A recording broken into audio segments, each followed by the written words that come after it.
शांति। ओम शांति।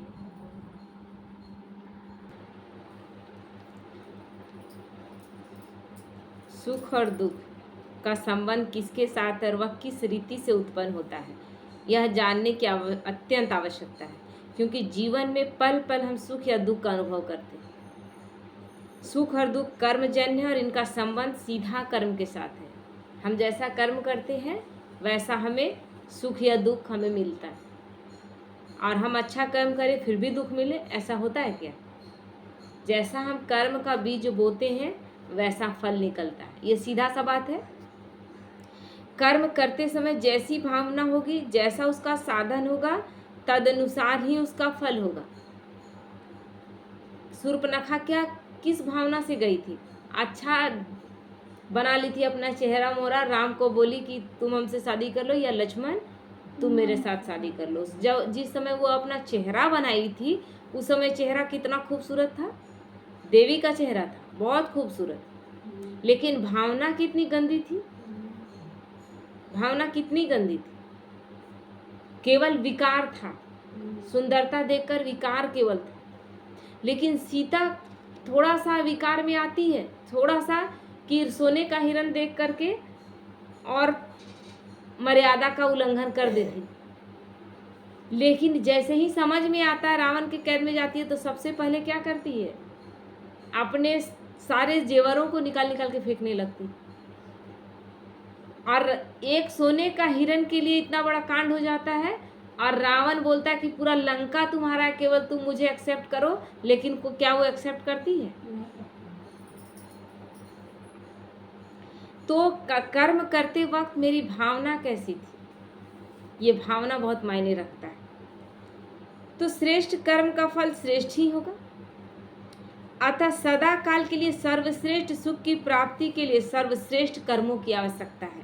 इसलिए जब भगवान आते हैं, हम लोग क्या सोच रहे थे ना, कि हम लोग अपने आप को न्यूट्रल रखे हुए थे। हम लोग बोलते हैं कि देवी देवता ने अच्छा कर्म किया और असुरों ने बुरा कर्म किया, तो देवी देवताओं की पूजा हो रही है और असुर मारे गए, तो कहानी खत्म। हमारे साथ प्रॉब्लम क्यों हो रहा है? हम दुखी क्यों? हम तो कुछ किए ही नहीं थे। हम कहते हैं हम कहीं सीन में थे ही नहीं। हर एक सीन में हम भी थे, हर एक सीन में। ये जो कहानी लिखी जा रही है सतयुग से लेकर कलयुग तक, तो हर एक सीन में हम भी थे। और जैसा हम कर्म करते गए वैसा फल, अभी जो हमारी स्थिति है हमारे पास्ट के किए गए कर्मों के अनुसार। तो जब तक बुरे कर्मों में पूर्ण परिवर्तन ना आए तब तक पूर्ण सुख का अनुभव कदापि नहीं हो सकता है।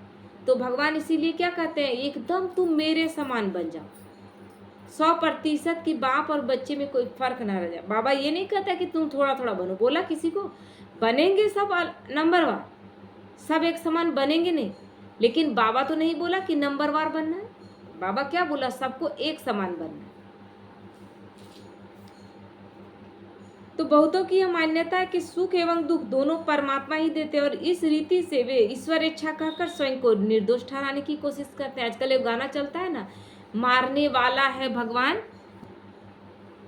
कहते हैं मारने वाला है भगवान, बचाने वाला है भगवान। मारने वाला भी वही है और बचाने वाला भी यही है। शूट करता है बात। आप ही के जीवन में कोई ऐसा रहे कि कुछ समय तक तो आपसे अच्छा व्यवहार करे और कुछ समय के बाद बुरा व्यवहार करे, आप उसको एक्सेप्ट करेंगे क्या? अपना ही घर में दूसरे को छोड़ दीजिए ना, अपना ही बाल बच्चा है, सुबह से दोपहर तक अच्छा व्यवहार करे और शाम दोपहर के बाद आपको लाठी डंडा करे, अच्छा लगेगा क्या? भगवान हमेशा दुख हरता सुख करता है, वो कभी दुख नहीं देता। लेकिन हम क्यों कहते हैं? क्योंकि हम अपने कर्मों को भूल गए हैं कि हम क्या क्या कर्म करके आए। कभी हम अपने कर्मों पर ध्यान दिए? और इतने अंधे हो गए थे हम कि अंधेपन में हम कितने बुरे बुरे कर्म करते थे। एक छोटा सा चीज, बहुत सारी तो हम विकार के अधीन तो हैं ही, लेकिन एक जिह्वा के स्वाद के लिए कितने सारे जानवरों को मारा गया। हम खरीदने जाते हैं, हम एक बार भी नहीं सोचते हैं कि उस जगह को क्या कहते हैं, कसाई खाना कहते हैं ना। हमको कोई कह दे कसाई तो कैसा लगेगा? अपमानित महसूस करेंगे ना, करेंगे कि नहीं करेंगे? ऐसे नॉर्मली हमको कोई कसाई कह दे तो हम लड़ पड़ेंगे, यानी हम जानते हैं कसाई का मतलब ही खराब है। और वही कसाई जब जानवर को काटता है तो वहाँ से खरीद के लाते हैं, और उस दिन लाते हैं तो एकदम लगता है उत्सव का माहौल है कि बन रहा है नॉनवेज।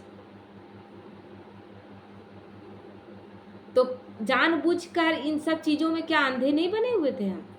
ये अंधश्रद्धा नहीं थी क्या कि पूजा पाठ सब कुछ कर रहे हैं और उसके बाद भी इतना बुरा कर्म कर रहे हैं? और सोच कर देखा जाए तो जानवरों को किस तरह से मारते हैं,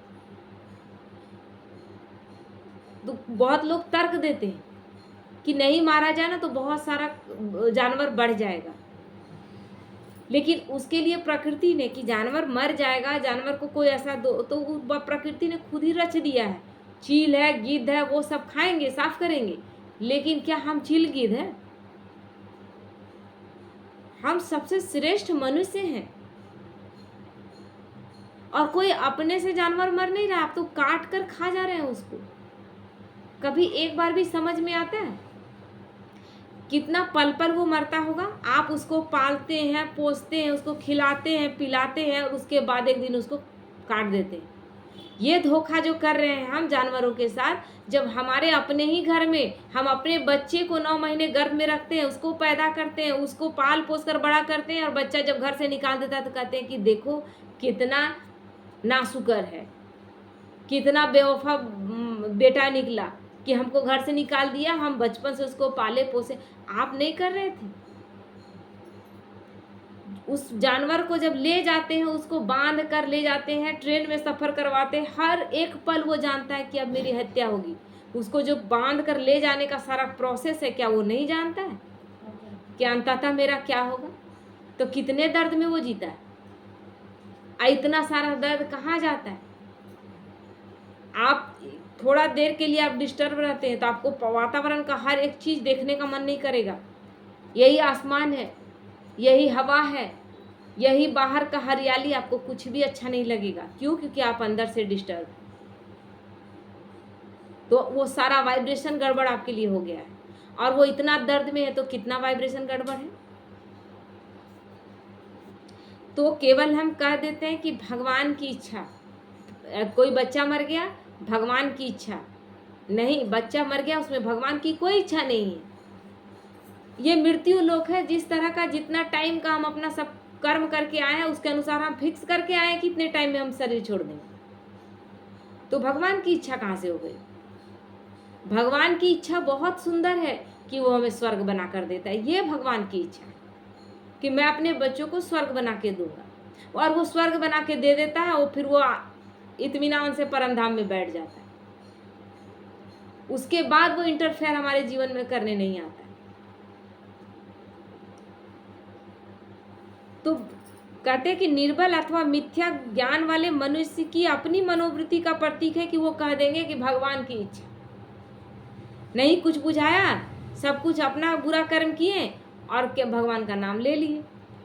परमात्मा की महिमा सदैव सुख करता एवं दुख हरता जैसे शब्दों से की जाती है, न कि सुख एवं दुख दाता। कहते हैं क्या, अगर सुख के साथ दुख भी परमात्मा ही देते तो तब उनकी महिमा की आवश्यकता ही नहीं रहती। क्यों इतनी महिमा करते, क्यों इतनी पूजा करते? और हर एक चीज़ के लिए जब थक हार जाते हैं तो उसी के पास जाते हैं ना।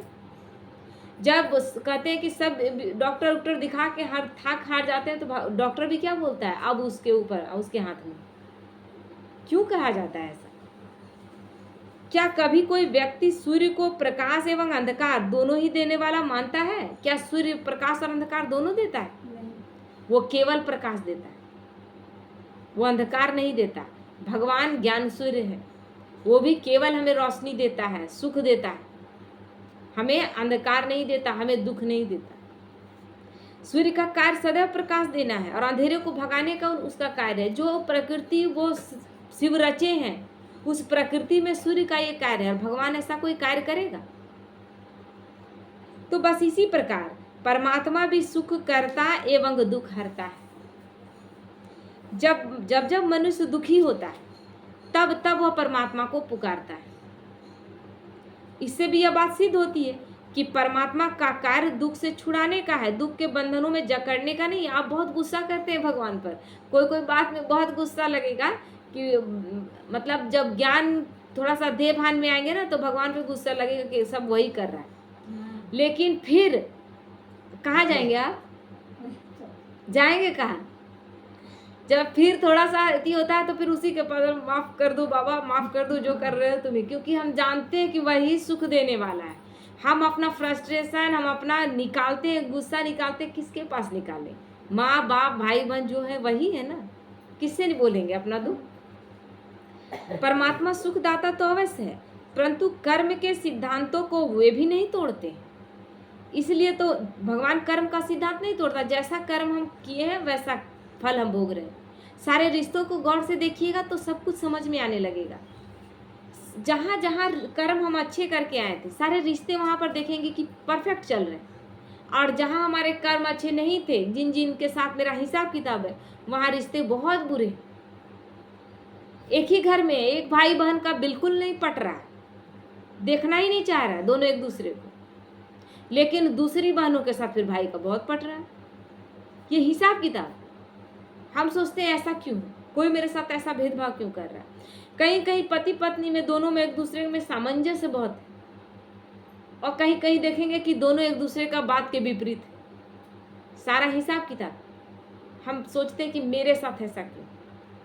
लोग समझने में, कोई कहता है कि मेरी शादी ऐसे लड़के से क्यों हो गई, वो जीवन भर परेशान है कि हम इतना स्मार्ट है और ऐसा लड़का से मेरा शादी कैसे हो गया। लड़का सोचता है हम इतना खूबसूरत और मेरा ऐसा लड़की से शादी क्यों हो गया। लेकिन क्या ये आपसे तय हुआ? तय होता है? ये ऐसा है कि जिस तरह से जिसके साथ मेरा बंधन जुड़ा हुआ है, कार्मिक अकाउंट जुड़ा हुआ है, उसके साथ मेरा रिश्ता भी तय हुआ। और वहाँ हम बोलते हैं कि घर वालों को कभी दोष देते हैं कि मेरा रिश्ता ऐसा क्यों कर दिया गया, मेरे घर वालों को क्या दिखा नहीं, या फिर भगवान को दोष देते हैं कि और कोई नहीं मिला था, इसी के साथ हमको जोड़ दिए। ये दोष हम किसी और पर लगाते हैं। लेकिन ऐसा स्थिति है ना कि एक अपने ही रिलेशन में है, उनका बहुत मतलब अभी तो बहुत उम्रदार है, मतलब 70-72 साल की हो गई हैं, उनका शादी सेट हो गया है ना, एक आदमी से शादी सेट हो गया बहुत अमीर घर में। उस समय का नामी सेठ थे, उसका शादी सेट हो गया, सब कुछ हो गया, फिक्स हो गया सब कुछ। और अचानक कोई तीसरा आदमी उसमें प्रवेश किया और बोला है कि नहीं नहीं करेंगे, इस लड़की के साथ नहीं होगा शादी, लड़की थोड़ा सा सांवली ज़्यादा है ना। नहीं हुआ शादी, सब कुछ फिक्स किया हुआ, टोटल 6 का उनका जो होता है ना, वो सारा चीज़ उस समय का पुराने ज़माने में जो होना था सब हो चुका था, और उसके बाद नहीं हुआ।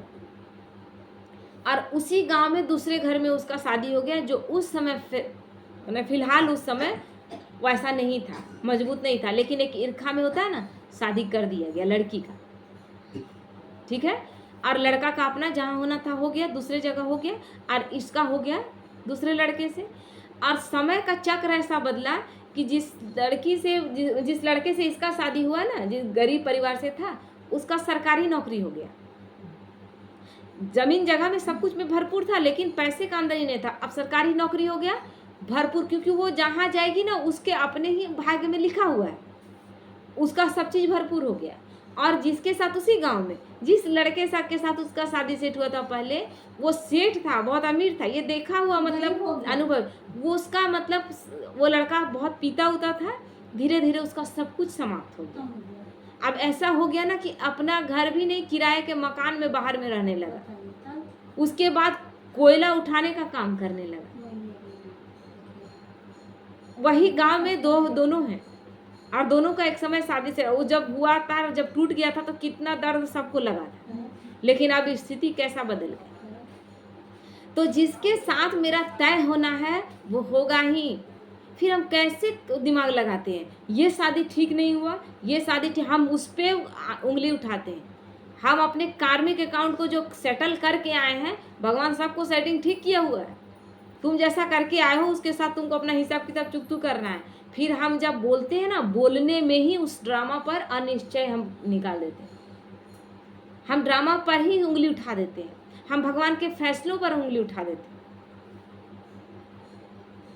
तो भगवान इसलिए कहते हैं परमात्मा सुखदाता तो अवश्य है, परंतु कर्म के सिद्धांतों को वो नहीं तोड़ते। जैसा कार्मिक अकाउंट आप करके आए हैं उसको भगवान सेट कर रहा है ताकि आप सब चुकतू कर सकें, ये अंतिम समय है। इसीलिए ही तो वो कहते हैं कि मैं जो मत दूं उसके अनुसार कर्म करोगे तभी सुखी बनोगे। मैं जो श्रीमत दे रहा हूं मेरे श्रीमत पर तुम चलोगे, तुम सदा सुखी रहोगे। इस प्रकार आचरण अर्थात कर्म महिमा उन्होंने भी बताई है। अतः दुख के नाश एवं सुख की प्राप्ति के लिए पवित्र गृहस्थ की ही अपेक्षा रहती है। तो जब हम विकारों में प्रवेश किए, हमारा गृहस्थ आश्रम नहीं रहा, अब गृहस्थ आश्रम नहीं रहा, अब गृहस्थ अपवित्र बन गया क्योंकि विकारों की प्रवेशता हो गई, तो अब दुख आना शुरू हो गया। अब दुख आना शुरू हो जाता है तो हम बोलते हैं ऐसा क्यों हो रहा है, लेकिन हमने गलत राह पकड़ी। अब गलत राह पकड़ेंगे तो उसका परिणाम तो गलत भोगना ही पड़ेगा।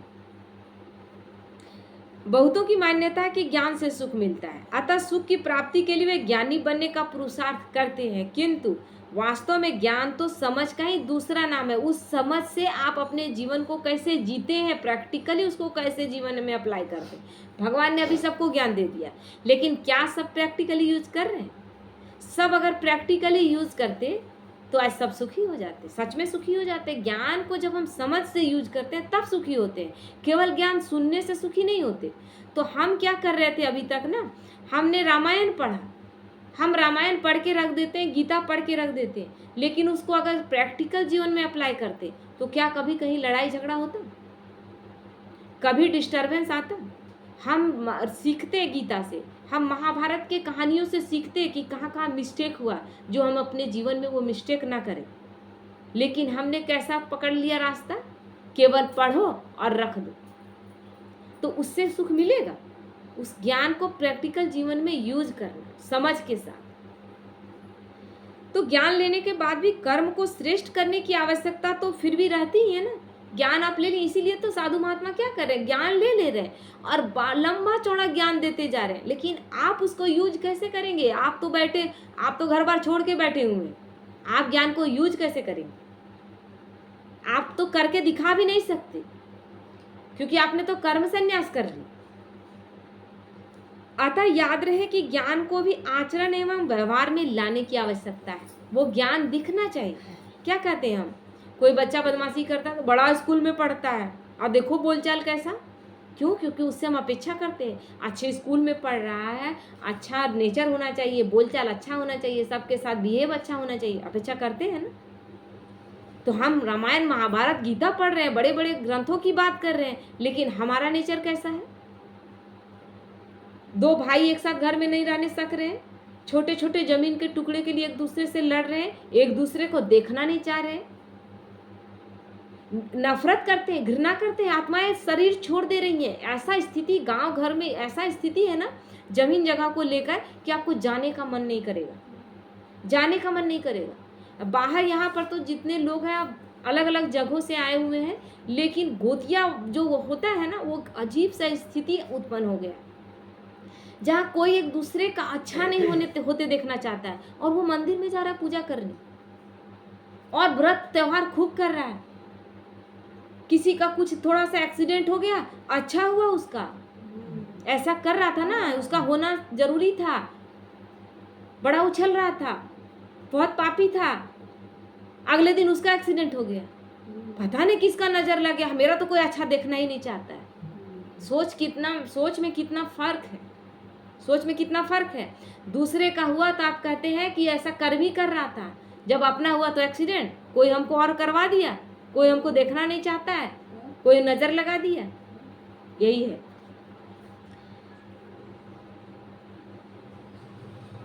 तो इसलिए बाबा कहता है सुख एवं दुख का अनुभव मन द्वारा होता है। इससे बहुत लोगों की यह धारणा हो गई है कि मन को जीतने से दुख को जीत सकेंगे, लेकिन मन को जीतने से दुख नहीं जीत सकेंगे। मन में उठने वाले हर संकल्प को जीतना होगा कि हर संकल्प श्रेष्ठ हो, विकारों वाला संकल्प ना हो, किसी को दुख देने वाला संकल्प ना हो, कोई नेगेटिव संकल्प ना हो, हर स्थिति में हर आत्मा के प्रति अच्छा भाव। क्योंकि आज जो हम नफरत का बीज बोकर जा रहे हैं, ये हम कई पीढ़ियों को देकर जा रहे हैं ना। अब आप तो चले गए, लेकिन यहाँ बीज कैसा कैसा बोकर गए थे। आप कहाँ आएंगे उन फलों को काटने के लिए, उन पौधे को जो बड़ा हो गया है, वृक्ष का रूप ले लिया है, उसको खाने के लिए फिर आपको उसी रिलेशन में आना होगा जहाँ आप नफरत का बीज बोकर गए थे। आप बोए, कोई दूसरा क्यों खाएगा? आप नीम लगाएं, कोई दूसरा क्यों खाएगा? तो कर्म करने के लिए हम सोचते हैं बस इस जन्म में हम हैं, और कहीं से भी जोड़ तोड़ करके, गलत सलत करके, किसी का अन्याय करके भी हमको अच्छा कर देना। और हम अपने आप को तो कभी दूसरे के लिए जज बन जाते हैं कि दूसरा गलत कर रहा है, लेकिन अपने लिए वकील बन जाते। नहीं नहीं, हम तो ठीक कर रहे हैं। बहुत तरह का देंगे तर्क कि हम तो सब चीज़ ठीक कर रहे हैं। तो इसीलिए भगवान कहते हैं संकल्प तो परमात्मा भी करते हैं, संकल्प करना है, क्योंकि मनुष्य जब तक जीवित है संकल्प न करे ऐसा हो ही नहीं सकता। आत्मा जब तक शरीर में है वो संकल्प करेगी, लेकिन संकल्प कैसा? श्रेष्ठ, विकारों से मुक्त, कोई स्वार्थ नहीं, निस्वार्थ भावना से। क्या निस्वार्थ भावना है? निस्वार्थ भावना रहता तो छोटे छोटे जमीन के टुकड़ों के लिए एक दूसरे को देखना नहीं चाहते, रिस्पेक्ट नहीं करते अपने से बड़ों का। उसको बोलते हैं कि उसका पैर तक नहीं छुएंगे, उसको उसके तरफ आंख उठाकर देखेंगे भी नहीं। इतना नफरत कहाँ, क्या लेकर जाएंगे आप? क्या लेकर जाएंगे? क्या कुछ भी लेकर जाएंगे? अतः दुखों को दूर करने के लिए संकल्पों को नहीं, बल्कि मन में जो विकार युक्त संकल्प चलते हैं उन्हें जीतने की जरूरत है। ये विकल्प ही माया जाल है। माया प्रकृति या धन संपत्ति का नाम नहीं है। धन संपत्ति तो अथाह होंगे सतयुग में।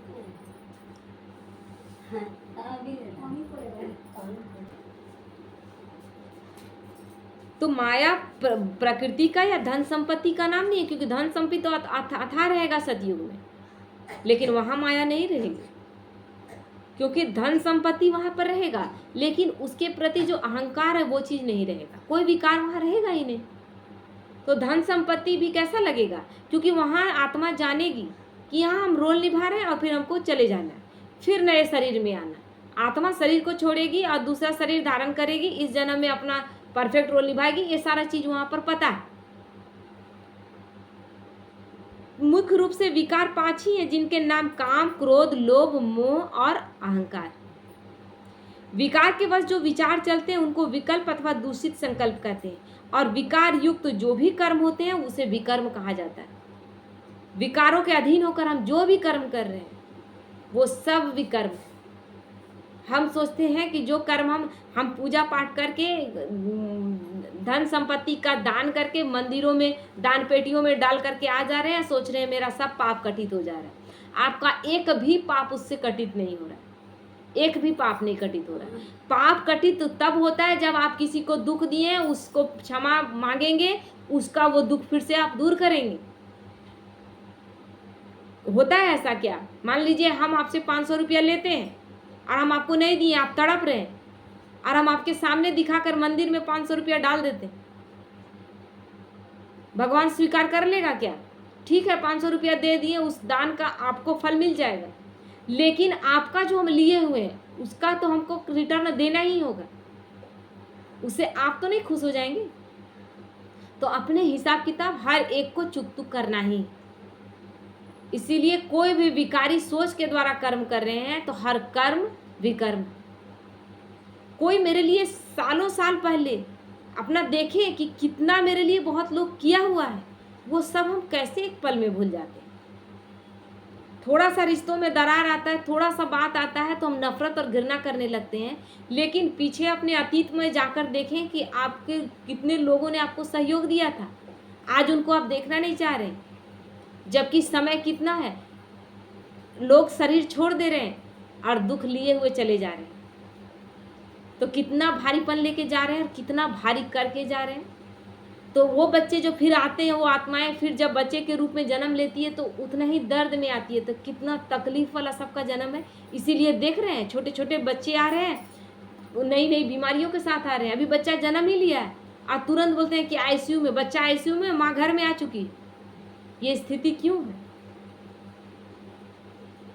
तो यहाँ इसीलिए भगवान कर्मों को सुधारने का हमें ज्ञान देता है कि ऐसा कर ले कि हमें डर खत्म हो जाए। हम किसी भी जन्म में आएंगे हमको परफेक्ट जन्म मिलेगा। आज भी मेरा शरीर छूटेगा तो हम ये जानते हुए जाएंगे कि कर्म अच्छा करना, ये संस्कार तो हम लेकर जाएंगे ना। इसीलिए भगवान कहते हैं कि कर्मों का केवल ज्ञान सुनना नहीं, ज्ञान को जीवन में धारण करना है। ओम शांति।